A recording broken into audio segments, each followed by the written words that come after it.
Assalamualaikum warahmatullahi wabarakatuh. Hello everyone, we are from Group 4 in English Cultural Background course from E-Class. In this group consists of 4 people. There are Andira Kusuma, Farah Sabira, Safira Maruza Amelia, and also Nadia Dwi Hirmaliawanti. Today, in this meeting, we would like to explain about privacy. Okay, first, in here I want to explain you about privacy. Privacy is important for many people all across the planet, but there may be difference in perception between one and another. Some of those differences may be due to different cultures that people belong to. And then, what is privacy? With this ubiquitous and influential idea conceived of privacy as a claim. The claim of individuals, groups, or institutions to determine for themselves when, how, and to what extent information about them is communicated to others. Talking about privacy is not particularly simple. Privacy is something crucial. There are a lot of definitions and instruments identified by the literature. In a culture, there is not only privacy as an element, but also there are other elements. There are symbols, values, and norms. Okay, then I would like to explain about symbols. Symbols are the basis of culture. A symbol is an object, word, or action that stands for something else with no natural relationship that is culturally defined.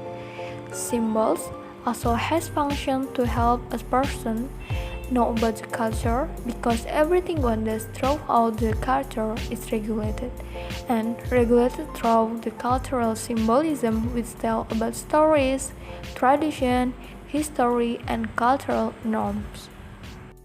Okay, next I want to explain about value. Value is belief of a person or social group in which they have an emotional investment. Value shows the level of how important something is to be done, with the aim of whether this action will be good or bad, and can be accepted or not. Values can influence the attitude and behavior of a person or group. This can be in the form of habits, ideology, politics, and others.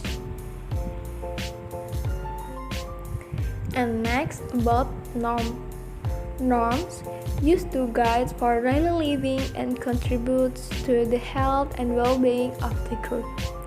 As prescription for correct and moral behavior, cultural norms lend meaning and coherence to life, as well as the means to achieve a sense of integrity, safety, and belonging. Norm can be considered an unwritten rule followed by those within a specific culture, often unquestioningly. These rules can take the form of a practice, belief, ritual, or set of expectation and come to govern all aspects of life.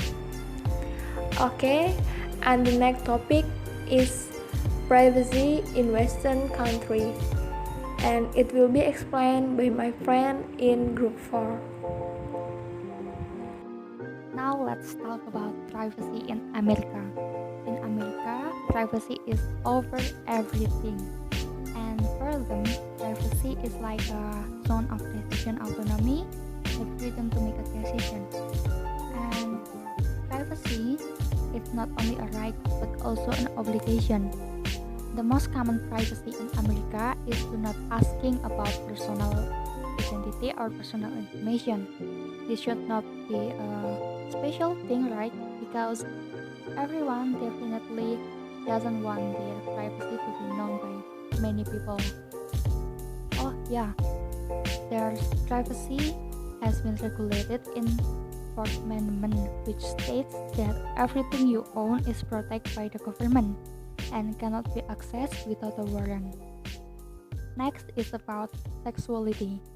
Sexuality is sexual behavior, like being able to marry with the partner is their choice. And also, the sexual orientation here is protected by the law. For information only, the sexuality of each individual has been recognized and legalized. So, for those who have a multiple sexual orientation, it will be safe there. Next is about physical appearance. In America, the word about physical appearance such as "wow, you've gained weight" is considered as an insult. Can offend someone. So avoid to to avoid some commotion, don't say anything about a personal physique. Next is about religion. This might be sensitive talk for the most English native speakers, and it is very personal.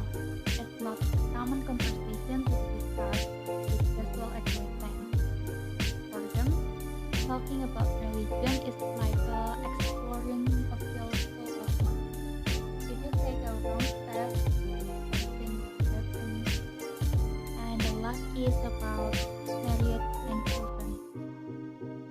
As you know, the family is very important part of Indonesian society, and there's a lot of question around this topic. After all, asking someone why isn't he married or children? It's like asking something that intersects when showing curiosity but politely and being in public.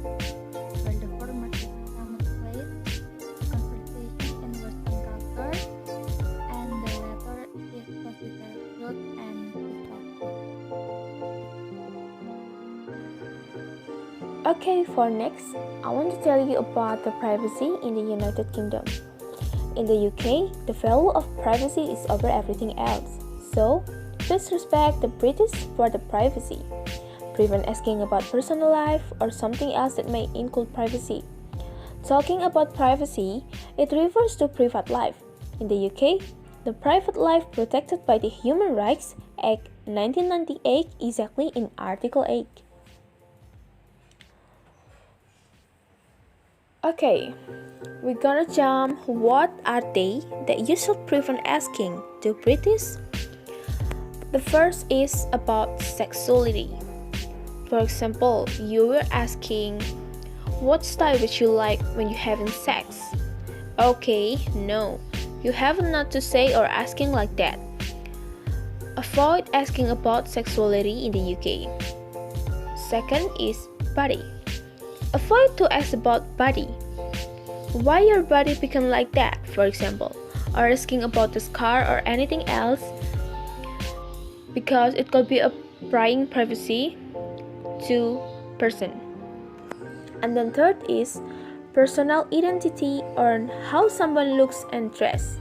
Example for personal identity is birth date, age, the gender, especially because we don't know someone is transgender or not. So please avoid asking about personal identity in the UK. And the fourth is relationship. Some as Indonesia, in the UK, please don't ask about someone's relationships because maybe someone is ashamed or not comfortable if others know about these relationships. So relationships also can about the privacy person in the United Kingdom. Assalamualaikum warahmatullahi wabarakatuh. My name is Farah Sabira and I will explain about privacy of Australia.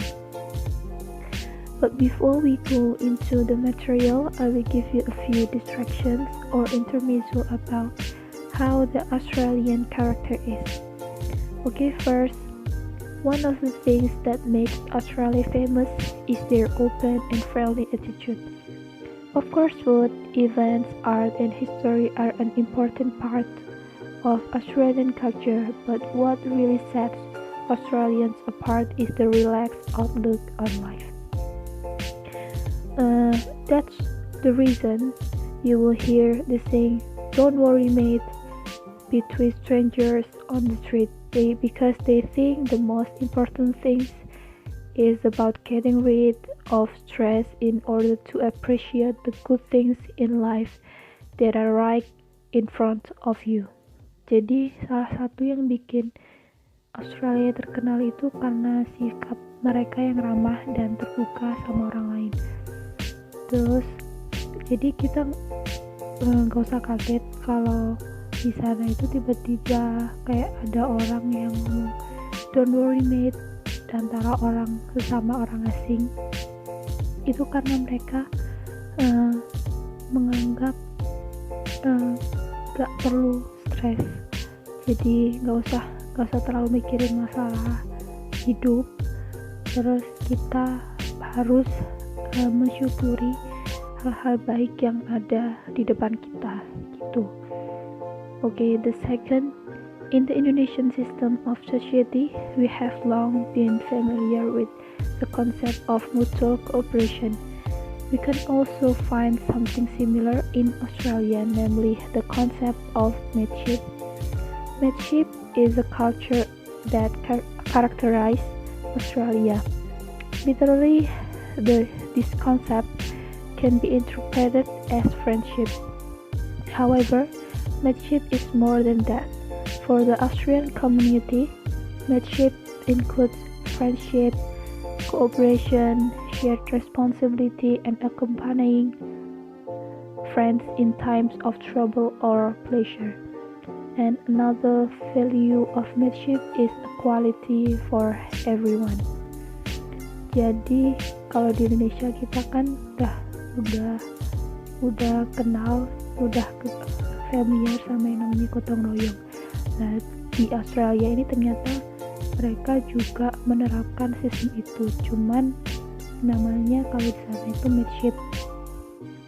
Jadi mateship ini kayak lebih ke pertemanan, terus kayak persaudaraan, tanggung jawab bersama, terus berbagi tanggung jawab, terus menemani teman di saat susah kayak gitu. Jadi the easiest example it is an Australian custom to call anyone the nickname mate. Therefore, you don't need to be confused if you suddenly forget the name of your new friends there. Just call him mate. The problem is over. Like the call bung or bro, sis.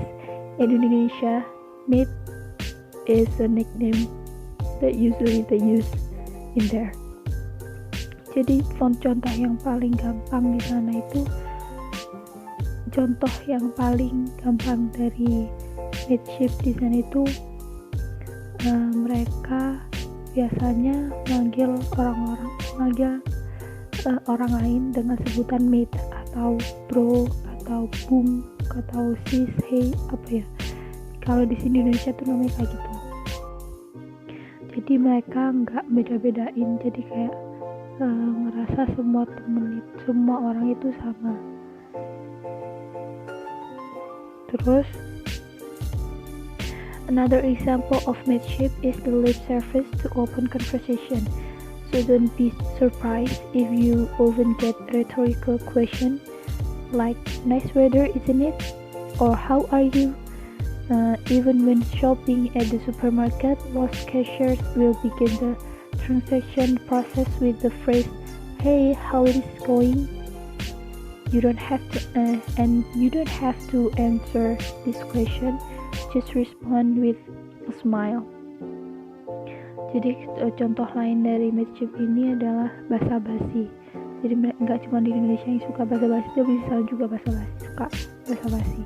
Jadi kayak buat nyairin suasana, kayak buka percakapan. Jadi kalau kita ke supermarket, biasanya kasir itu buat waktu kita lagi transaksi, biasanya mereka suka tanya, hey, how is it going? Terus kita nggak harus jawab pertanyaan itu, kita cukup senyum, ngasih respon senyum itu udah cukup. Okay, and the third, living in a country with a sizable area, Australians are used to having their own personal space. So despite their laid-back and friendly image that shown, Australians really value privacy and don't like it when tourists violate that privacy. Jadi di balik sikap mereka yang ramah dan kayak sikap ramah dan terbuka, itu mereka juga sangat menghargai privasi. Jadi mereka paling gak suka kalau ada turis atau pendatang yang melanggar privasi tersebut. For example, avoid sitting next to strangers on public transportation when there is enough space available. Instead, allow at least one seat pause. Jadi contohnya kayak kalau kita lagi di transportasi umum, misal ada tempat duduk yang kosong, kita lebih baik ambil yang jadi dikosongin satu buat ngasih privasi ke orang lain gitu. Contohnya kayak gitu. Terus another example is Australians really value the privacy of others. They care about others, but they will only entertain without forcing other people to share their problems or telling their problems because they don't like to be curious. Jadi orang Australia itu nggak suka kepo, nggak kayak di Indonesia yang kadang suka kepo sama urusan orang lain. Jadi ya begitulah. Okay. Fourth, for those of you who want to explore Australian culture, it means you have to learn more about Aborigine culture. This is because the culture and custom of Aborigine people are different from those of Australian people in general. For example, Aborigine people consider that making direct eye contact is rude. As Aborigine people are indigenous to Australia, it is important for migrants or tourists to show that they value the culture. Jadi kita kalau ingin lebih mengenal tentang budaya Australia, akan lebih baik kalau kita juga belajar tentang kebudayaan orang Aborigin, karena suku Aborigin adalah suku asli orang Australia. Jadi kalau kita mau belajar itu akan lebih bisa menghargai kebudayaan mereka. Okay, I think our explanation about privacy from our group is clear enough. We do apologize if we made a lot of mistakes. Wassalamualaikum warahmatullahi wabarakatuh.